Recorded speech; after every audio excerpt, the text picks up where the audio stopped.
Hey Internet, I'm simonsquibb, your host at the Good Luck Club podcast. Our mission is to help anybody out there that's thinking of starting a business do just that. Equally, if you've started a business and are struggling, maybe you need a little bit of inspiration and knowledge. And we hope by interviewing some of the world's most successful entrepreneurs and change makers that you'll get the knowledge you need to become the person you want and turn your business into that dream company. I personally have started 17 companies from scratch and have invested in over 65 startups. When I sat down and analysed how I did it, I discovered a secret. It was all luck. I'm here to tell you, in my opinion, without luck, it ain't gonna work. Each week, I will discuss with my guests this theory and see if luck is a skill as I feel it is. I hope you enjoy our episode this week. Welcome to this week's episode of the Good Luck Club podcast. My guest today is entrepreneur Karena Belin. She's the co-founder of WHub and AngelHub. Karena, welcome. Thank you, Simon, for having me. Welcome. Good evening from Hong Kong. Good evening. It's so awesome to see you and wonderful that you've taken the time out to join us and share your knowledge with our audience. I always like to start off the podcast, but just asking you if it's possible for you to perhaps introduce yourself a little bit to our audience. Yes, with pleasure. So I'll start with the easy part. As you mentioned, I'm the co-founder of WHub and AngelHub, and WHub is the largest startup community platform here, proudly born out of Hong Kong with over 3,500 startups on the platform, over 500 partners globally, which give us several million reach out into the ecosystem. And we really started off with our hashtag startup passion on helping entrepreneurs unleash their full potential by connecting them to all the resources they need. And with that, we said, really bringing Hong Kong and the Greater Bay Area onto the global map of startup ecosystems. And then I'm also the co-founder of AngelHub, which is particularly taking care of connecting startups to funding, but also importantly, any high net worth individuals, family offices, angel investors, and VCs to startup investing opportunities. And AngelHub is Hong Kong's very first and still only SFC regulated startup equity crowdfunding platform for professional investors and growth stage that are in Asia. So I said that's the easy part, right? The little bit more complicated part is like, where am I from? Where do I think I belong to? So my passport is German, and I grew most of my time up in Germany and studied there, partially in the US because my father was working for an American company. And then I studied in France, went on a double diploma program. That's where I met my husband, who is French, and that's why the family name is quite French speaking. And then started working for Procter Gamble, stayed there 15 years, and that brought me to Asia, where I met in Japan my amazing co-founder, Karen Farzam. She's also French, so you can see by now my better half is definitely French. And then moved 9 years ago to Hong Kong. And that's where, we started WHub and AngelHub fully out of passion to make a difference. Wow, you have a very interesting background, and as someone that lived in Hong Kong for 20 years, I watched you start and build something quite amazing in Hong Kong with literally passion. So your hashtag has totally personified who you are as a brand. Now, I wondered what you think of success. What does success mean to you? Yeah, so for me, when I hear success, I am naturally think about sports and then also business. But for me, it's always about achieving a certain goal, right? So it's being successful in achieving a milestone that you have set yourself. And with that, you can already see it kind of like has a linkage to a certain purpose. And again, we call it passion, purpose, and passion. And for us, and that's when you go a little bit deeper down, and strip it, off the kind of like general meaning of achieving a purpose, is really making an impact. And I think that's something that has defined me. Even if I look back my 15 years at Procter Gamble, we always had this vision statement that said about we're here to improving consumers, people's lives. And I think making that positive impact to the community is something that gives me satisfaction, that gives me energy, that nourishes my own passion. So that whole entrepreneurial mindset on, problem solving it, creating a positive impact, moving on to the next problem.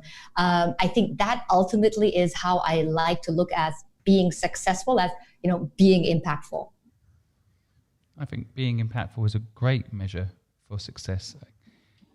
But I always think about sports. I mean, not only because I have a German background and I love to watch soccer, and I played a lot of soccer and handball and everything. I'm a very sporty person. And I think later on, we may think about a little bit also, what do you think how entrepreneurs are defined, and mindset? I think it's kind of like, trying to reach the end, trying to set yourself some inspiring milestones that you want to achieve. I think that's ultimately, I think, what drives success and satisfaction. I think the sports analogy is interesting. I guess sports as a concept, to me, you have a team and you're trying to win things, but there's a so in the building out of a business, when you're building out what you're doing, who's the competition and who's the teammate? I think actually it's interesting because you have different types of sports. You have individual sports and you have team sports. And I agree. Actually, I loved playing team sports because I love the together. I really love also the fact that, once you're down, and, we all know entrepreneurship it's not an easy ride. It's a pretty bumpy ride, right? So just sticking there together, having somebody, you can cry on the shoulder, in the lows, somebody who builds you up, who helps you to motivate yourself. I think that's definitely something that I love. And I think the thing is, when you talk about competition, I always like to think about, do I satisfy my own standards? So competing against the own purpose or own, again, milestones or own success measures I have defined myself. So for example, the worst thing that happens is either you win and you didn't give your best, right? Or, on the other hand, the other way you could define it is, even if you have given your best and somebody beats you, it's okay, right? I mean, failing and, going through hardship, it's part of the journey. I think it's a little bit of blessing and a curse, because on the one hand side, you always kind of like try to achieve things that are maybe a little bit less untangible, because the way that you set up your own goals, the way that you define your own success measure is not necessarily always rational, right? It might be easier to say, okay, look at company ABC, very clear. If I hit that, if I beat them, that's success. So sometimes a little bit more less, easy, and sometimes a little bit more frustrating, actually, if you compete against your own purpose and passion and milestones. Yeah, I think for the listeners out there, there's a real important piece of wisdom that you're sharing there. I think that your personal goals and your personal best effort is sometimes all you need to measure it against. I think so many people do measure their success against their competition and whether or not they're winning or losing within that makeup. But what you're saying there, which I think is really actually quite profound, is that people need to spend more time setting their own boundaries as to what success is, right? I mean, you think about football teams as an example. I mean, in England, you've got 3rd division, 4th division, 5th division. They're all winners in their own right, sometimes just by turning up and playing.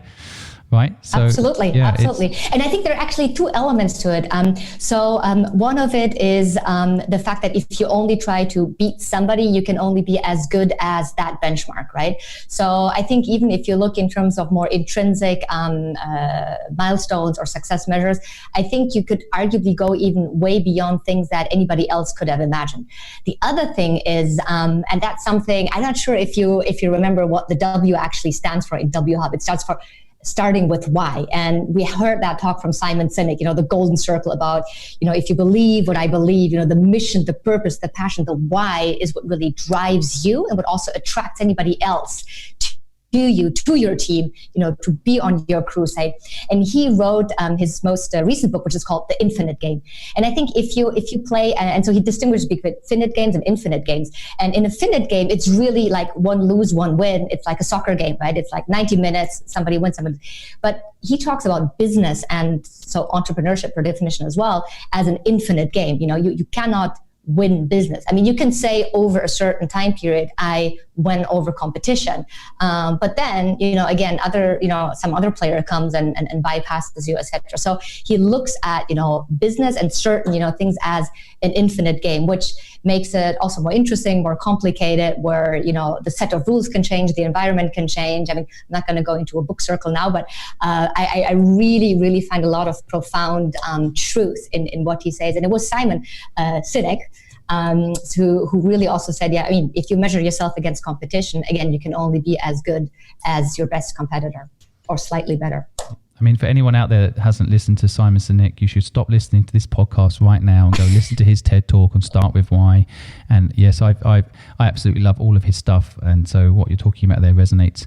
I think, I have a tendency, I just want to go off at a tangent there and start talking about why America lost the Vietnam War, because a large part of that was that America was in there to win the war, whereas people that lived in Vietnam were in there to win their country, which was never ending requirement, right? So a lot of... I think he states that, he also joined the military, right, Simon, as part of trying to understand. His other book, like Why Leaders Eat Last, has a lot of philosophy. Totally, yeah. I mean, he's just absolute genius. Look, I wondered, in your view, based on the fact that you've seen thousands of entrepreneurs, if you think an entrepreneur is born or bred? Interesting. I think actually to entrepreneurship, there are two elements to it. One is mindset and one is methodology. And I'm also a huge fan of, lean startup methodology and rapid prototyping, et cetera. So I think the methodology part, you can definitely learn. I had to learn. So I spent 15 years in a corporate career, right, with Procter Gamble, and the very, very strong corporate culture, great and amazing learning. But I arguably had to really unlearn certain things, right? So again, in terms of just learning by doing, build, measure, learn, pivot, keep, moving on. So this is methodology, and you can learn it. It may feel a little bit uncomfortable at the beginning. So again, are some people more naturally born into, I'm fine, I'll just, I'm more risk-taking. That's one thing. The other thing I think is more the mindset piece. And I think on the mindset piece, there are several elements. So once we touched on already, I think what I feel or what I see, given that entrepreneurship really is a long journey, it's a marathon, or it's like 20 marathons, or, a never ending, marathon that you run, that resilience, that self-motivation, that drive, that's definitely something I think where some people are maybe a little bit more prone to than others, right? The other thing is really, again, also in terms of finding that mission and passion. And again, we come back to the more or less cheesy hashtag of, passion.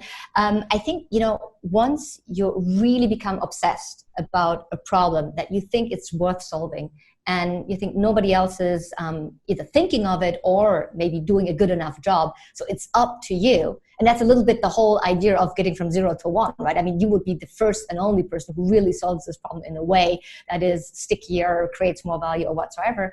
I think this is, again, if you find this passion, it's a blessing, and that's what really is going to drive you. It's what's going to help you also really, again, set these goals that might look for anybody from the outside like completely stupid, unrealistic, or unachievable. And it's once again also a little bit that curse, because you really become obsessed at it. And there I see, I think, probably through experience, what you go through when you're a child or so. I think maybe some people have a little bit more grit, a little bit more resilience, or feel a little bit more passion, are a little bit more comfortable, really, also on, putting the heart into it rather than just their mind. That's a little bit of a long answer, but I think so. One part definitely you can learn. I mean, I didn't start off as an entrepreneur. I didn't wake up one morning and said, hey, I'm an entrepreneur. Even though I felt within P&G, I had a lot of responsibility and I was really able to take decisions. But I didn't wake up as an entrepreneur. A lot I had to learn. But I think given that I probably, really grew up in a village with tons of mostly boys actually, playing soccer, playing games, and, just going through the dirt, going through the hardship, through sports. I think there's a lot of on the mindset side. I think that is really not necessarily born, but your experience when you grow up. Parents entrepreneurs? No, I really followed my father until the point I left P&G. So we did the same studies, business administration, same university in Mannheim. Then I went to Paris as well and did an MBA there. Joined as in the finance department, same as my dad. So he retired as the head of finance. And until that point, super conservative. Cannot be more conservative. When I left university, I was like, okay, I either going to become a tax consultant. I did, at my point in time, we talked about the big seven, not big four. Did internships there, and I was really set for a super traditional path. So what changed? A lot of my listeners are people that are working right now but dream of starting their own business. And so you're 15 years at Procter Gamble. You did various roles, yes. Finance, sales, strategy, and of course the management level. But what happened? Yeah, so once again, I didn't wake up once in the morning and say, like, okay, I have to get out of it. And I think it's interesting, only a few people know that when we built WHub, we originally identified a problem more on the talent side than on the startup side. So when we launched WHub, the very first service was a job recruiting platform specifically for startups, because we felt, startups always came bottom of the list when talent was looking for job searches. They either looked like brand names, salaries, positions, titles, career paths, and very often, particularly, if you remember back then, Hong Kong's entrepreneurship and startup scene was relatively nascent. All these things were nothing that startups could offer or beat the Swires, the HSBC, the big guys, right? So we're like, okay, we need to create a place for startups really to create job opportunities.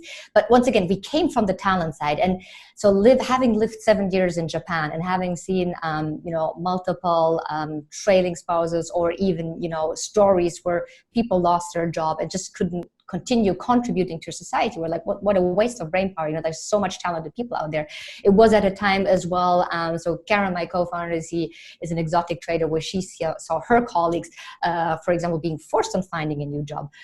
Where you had, when you start into getting, economic downturns and things like that, people start being a bit frustrated with their corporate career. People want to make a change to their career path. Some people needing more flexibility because they maybe have elderly care and things like that. So there was a lot from the talent side where we said talent is there and they're trying to find an alternative or have to find an alternative to a corporate career. And then at the same time, we had friends that were entrepreneurs that were desperately looking for great talent to join their team, to further build on their product and scale. And we said, okay, why don't we see if we can match them? Okay. And while we were exposing ourselves, and you remember back then in Hong Kong, right? 5 co-working spaces, 1 or 2 events per week, you quickly, had a very, very deep understanding what was going on. And we just became so passionate, again, with entrepreneurs, with their mission, with their passion on solving a problem. I said, okay, we're going to help you. And at one point in time, when you build a double-sided platform, you have to decide who do you put in the center. We said, okay, we'll put the startup into the center. Helping them to recruit still solves all the problems on the talent side. But from then, scaled all the other services and, started, being the media angle, the tech media in Hong Kong, providing, workshops, access to acceleration programs. Some of them we did ourselves with Techstars, startup weekends and all of that, and really scaled, problem by problem that startups were facing to scale their business and provided these services. And so how did you, quit Procter & Gamble? How did that actually play out? Just again, trying to inspire people to quit. Did you just walk into your boss's office and say, I'm out of here, see ya, WHub's taking off? Or was it a step-by-step process? How did it? It was really a step-by-step process. So I took a sabbatical and I took a second sabbatical. And only then 1.5 years later, I was like, okay, guys, you could still keep me on the payroll or in the systems. But I guess at that point in time, it was really the path of no return, by just being too passionate. And again, it's nothing that I think actually, if I look back, I think was probably one of the most low-tech persons on earth. I just became so fascinated with technology and the opportunities it built. And again, helping entrepreneurs, finding resources, helping them scale, help them in their crusade, just felt so much more meaningful. It just felt like 18 years again, restarting a new career path. But yeah, it was not at all super risky. It was really with that parachute on, okay, let's test this out for a year. Let's take a sabbatical. And then, okay, let's maybe add another one. You never know if I have to move out of Hong Kong or I have to get back to a stable career, or, I need to get my salary back on the monthly, payroll. So yeah, it was super, super smooth, but yeah, I think a slow and steady path of no return. I think it's, again, for the listeners out there, it's a good angle. I think so often there's this kind of binary, you've got to do a startup or you've got a job, and some people might have a side hustle, which we know is tough. What you did there, I think, is something people can learn from. It's not my experience. I just started a business at 15 and never looked back. And I wouldn't got hired by Procter Gamble. I didn't have the qualifications or the experience, or so I didn't have that opportunity. But I think a lot of people do have that opportunity, and sometimes they can get trapped by it. But I think what you're describing there, your process where you took a risk, but a calculated risk, is actually a good path for people to consider if they can, right? Especially now, like I look with furlough and what's happening where people aren't working as much, or the companies are saying we need to pause for a few months. It can also give people a chance to reflect. I still wonder what the spark was, what made you even take the sabbatical? Because even that sounds like a big decision, just to say I'm having a sabbatical how did you actually decide that bit?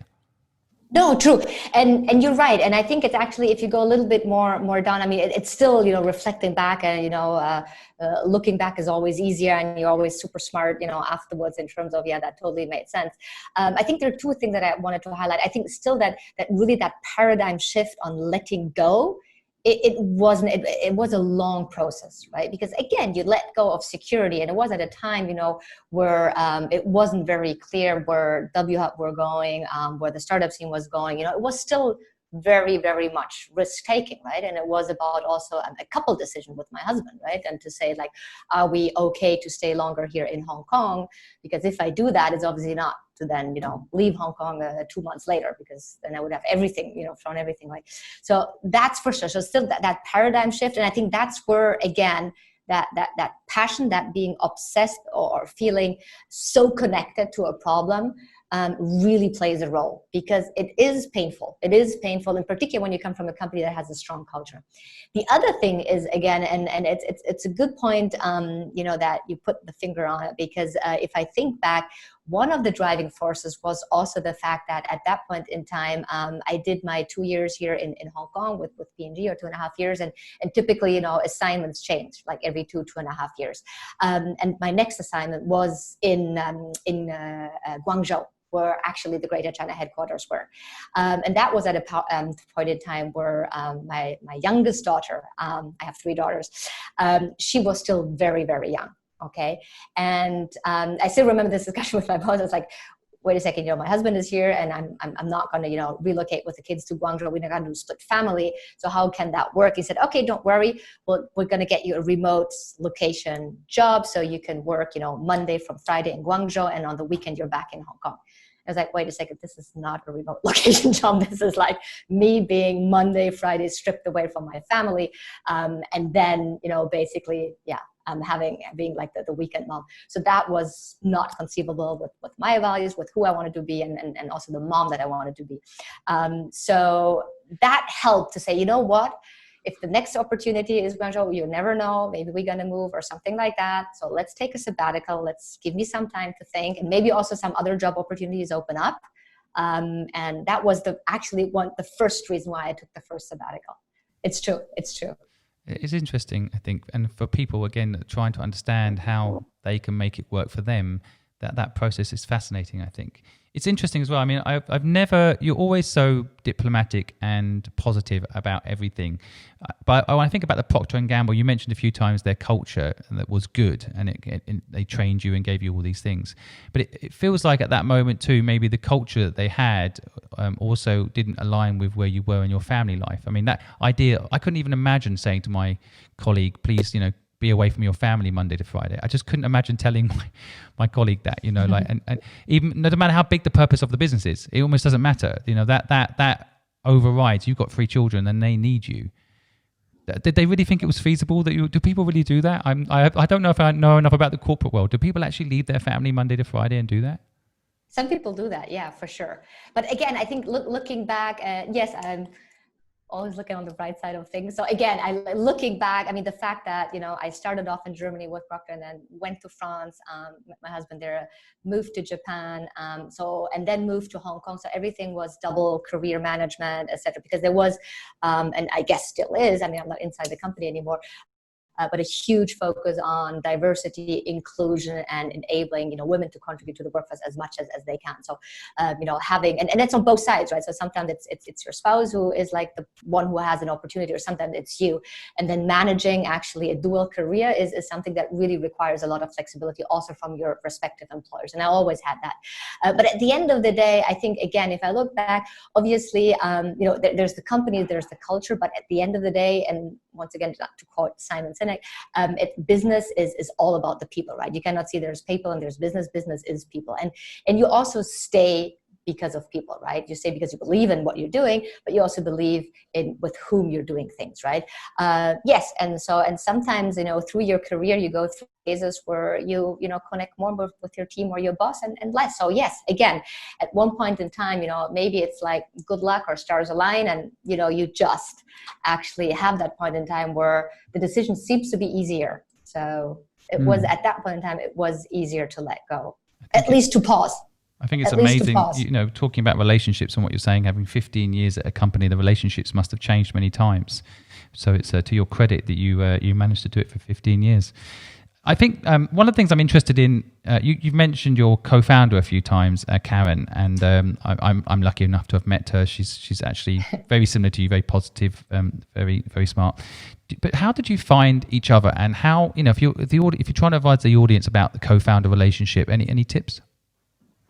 Yes, so it's super interesting because one of the mantra we live by, Karen and myself, is listen to everybody and make up your own mind. And one of the things, if you would listen to everybody and just listen without making up your own mind, you would never start a business with your best friend.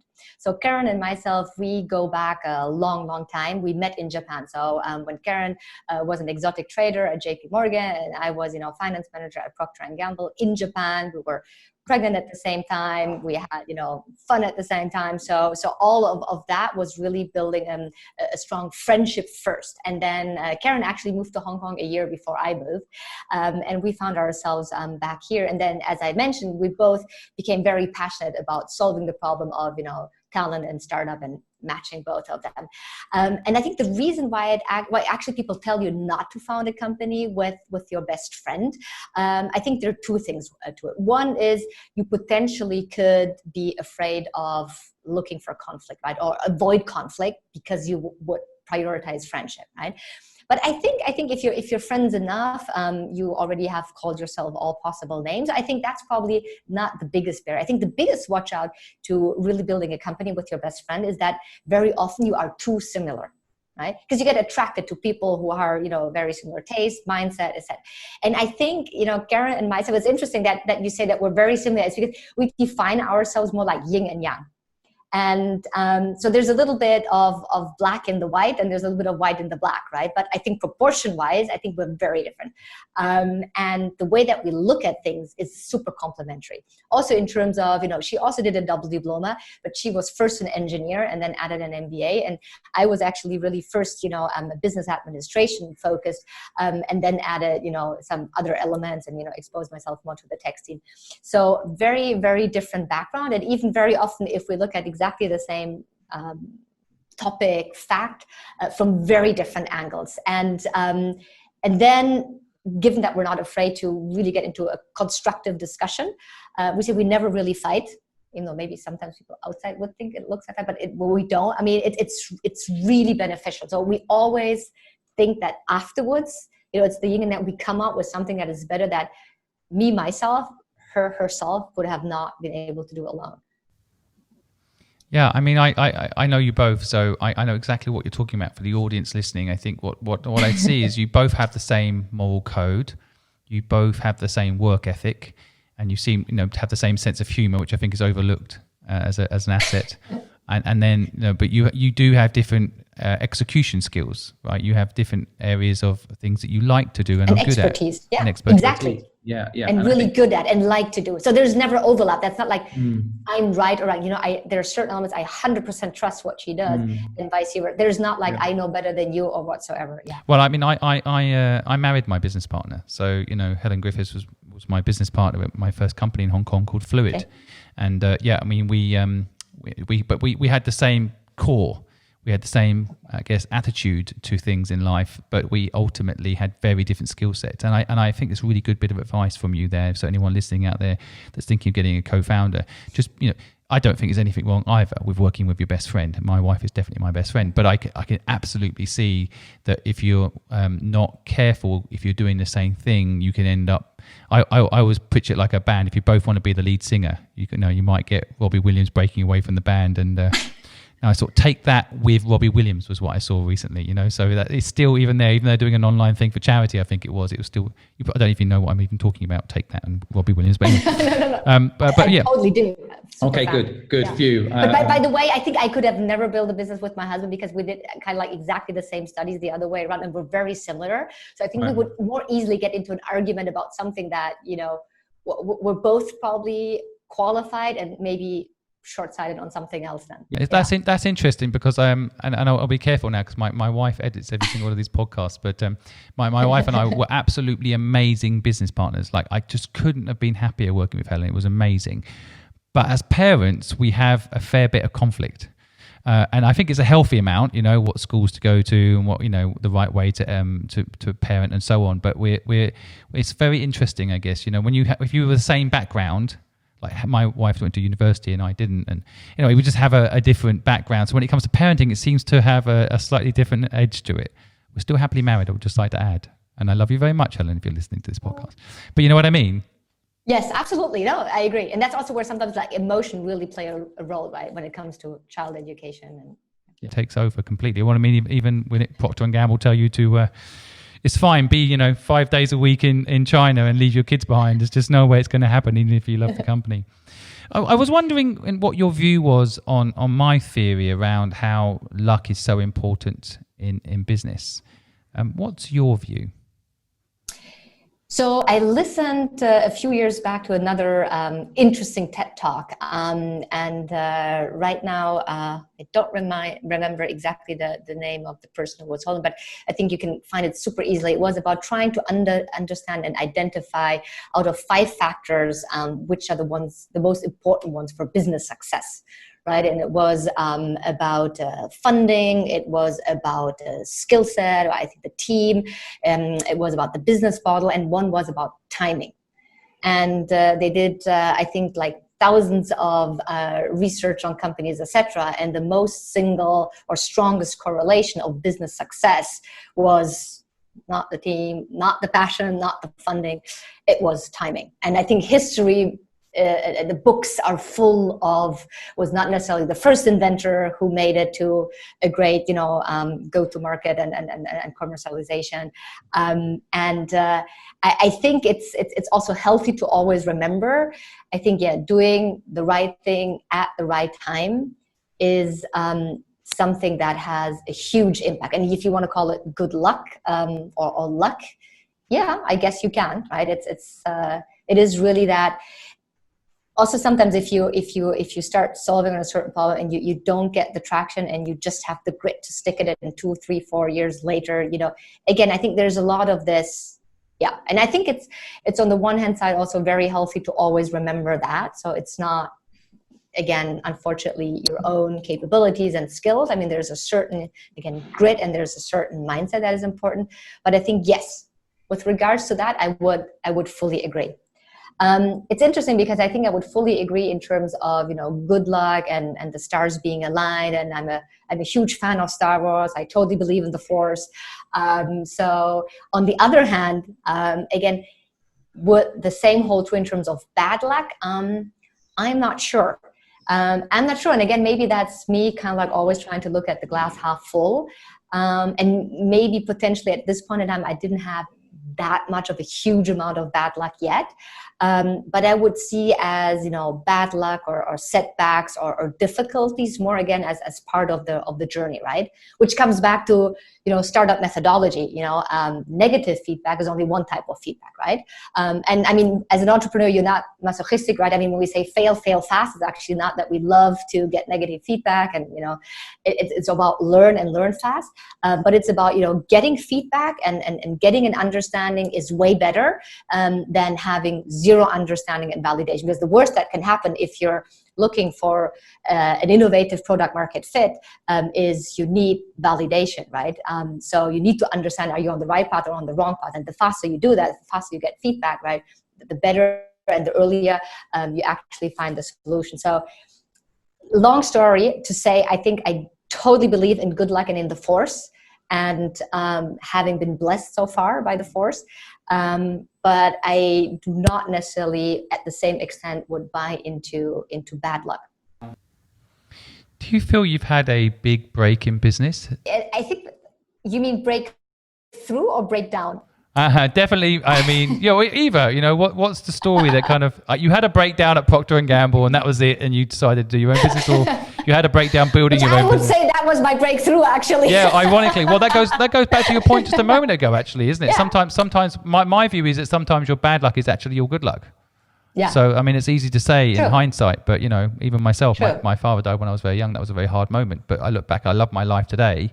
So maybe it wouldn't have been a wonderful life today if that awful thing hadn't happened to me when I was younger, right? So there's an element of that. But for yourself, do you see a moment that was a big break, or do you see a big moment that kind of changed everything for you?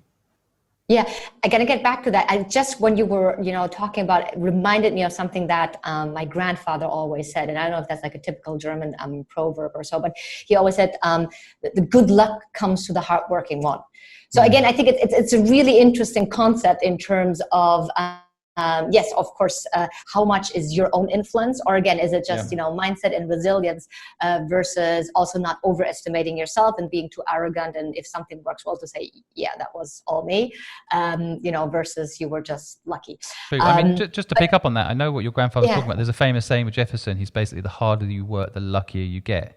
But I actually totally think that's missing the nuance of it. I mean, because I think luck is really made up of three things, which is persistence, which is what you've talked about, an element of risk, and then destination, where you're trying to go. It's actually much more complicated than the harder you work, the luckier you get. In fact, there is an argument, the harder you work, the sicker you get. I mean, one of the reasons I stopped working was I was getting overweight and unhealthy, and I was focusing on success being a bigger business and more money, as opposed to like what was actually important, which was health and well-being. So working harder, yes, it can also bring you success, but it also can make you sick. True. So I have another quote from Simon Sinek, which is, if you work, hard on something that you don't care about, it's called stress. But if you work hard on something you feel passionate about, but I had the opposite experience. I was very passionate about what I was doing. Okay. I think I absolutely loved it. In fact, it was an addiction. It was the opposite problem. I loved it so much. That's the curse part, right? Exactly. Blessing. Yeah, and that is something, something I think passion as a word. I've actually written a book, and passion is a main part of the book, and I absolutely love the whole way you think about passion. But I do feel like sometimes, and what I'm trying to say here is basically I want people to not necessarily think working hard will equal success. And sometimes these one-off business sayings that are thrown around, we both know them, and one of them is harder you work, the luckier you get, is not actually true. Because I personally became more successful when I let other people run my companies for me. I was good at getting them to 0 to 1, but I was never going to build a business into Procter Gamble. That wasn't what I liked to do, right? So sometimes if I brought in senior management into my company and worked less hard at a certain point, then I actually was more successful. So it's just breaking down those sayings, isn't it? I think that's important. Yeah. But getting back to it, I mean, do you think that what education? I mean, what was your education like? Yeah, so I actually didn't really answer your question, but I think in a short version, before we transition over to education, I don't think, we had yet the breakthrough. I think we had a lot of, mini breakthroughs every day, and we have a lot of, mini breakdowns every day. Again, I think lucky enough, I didn't have a huge breakdown yet. Not yet at the burnout. But on the other hand, again, no, I think there's just so much still what we want to achieve. So I'm still waiting for the major breakthrough. I mean, of course, the first time, again, if you ask me about, the breakthroughs, I still always remember, Karen, me having the first startup sign up on the platform, right? We oh my God, we had a theory, we built something, and it works. I mean, people come, they sign up, they spend time, they think it's valuable to be part of the community. These are things, obviously, the first time you hire somebody, you grow the team. And I think, again, when you talk about, for me, the best luck I had was, A, finding my co-founder, and B, each and every team member who joined us, who still sticks, with us, who has this passion, who does way more than just the job. I think I really feel lucky, for this. So I think that is something I really feel very strongly about. And then, I think getting the very first equity crowdfunding license is something that tons of people told us that it's never going to happen. The number of people who told us you should leave Hong Kong and go somewhere else because it exists somewhere else. And we said, well, that's the very reason why I want to bring it to Hong Kong. It exists in other places, but if there's a reason and there's a meaning, for this existing here in Hong Kong. So there are some, successes that we're really proud of. But again, I think if you measure yourself towards, the impact you want to create, I think it's a never-ending story. So coming back to education, I think I touched on it, right? It's a very, very normal, boring. Maybe the thing that made me, that is a highlight of my education and my past growing up was I really loved going to school. I think I was a bit of a teacher's pet, but without being a nerd. So I think I really love going to school, but I also love the social part of it. So I think that's the only thing that if I look back, obviously being blessed on having been able to, go to schools and have great education and great university, great MBA program, all that. But yeah, nothing spectacular. Very, when you grew up in the 70s, 80s, very traditional, very traditional. One of the reasons I like to talk about education, and one of the reasons I do this podcast, is that I have my view on the world. And I think, instead of standing in a soapbox and just telling people what I think, which I do from time to time, I like to debate or discuss things with people that might have a different opinion to test my opinion and whether or not it's legitimate. So, for example, I have a feeling, a deep feeling, that university is a bit of a trap for a lot of young people. They get into debt, they get caught in a cycle, then they have to get a job that they perhaps don't love or feel passionate about, and then they get trapped in the system. How do you feel about education? Do you I mean, for your own children, for example, how do you feel about education as a system?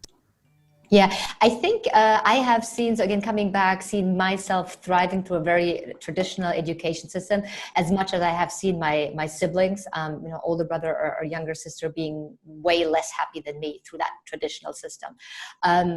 I think the other thing that I feel really grateful is that having gone through a very traditional university in Germany, but then through an MBA program in Paris, which are two very different concepts of teaching.